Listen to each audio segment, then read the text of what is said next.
Getting used to like having the autonomy to walk away. I would say that's like something that like even though I like definitely put in my hours, I always feel guilty and have like a hard time like walking away from everything. And I think Slack makes it so much worse because you're always just worried about like what if someone needs me or Yeah. like, oh, what's this ping I have?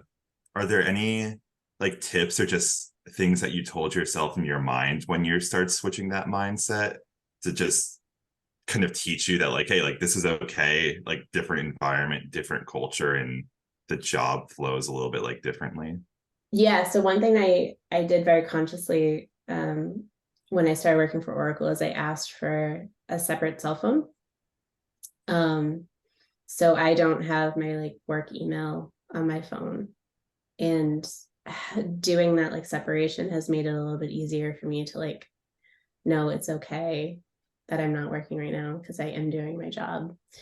Um, and I think that that's really helped. So I do have Slack on like my personal phone, but I don't have my email, and I try really hard to like separate the two. And when I went on maternity leave, I shut off Slack, so I wasn't getting notifications. So if Ramu needed something, she knew that she needed to text me, and that's how I knew that something was really important that I needed to take care of. So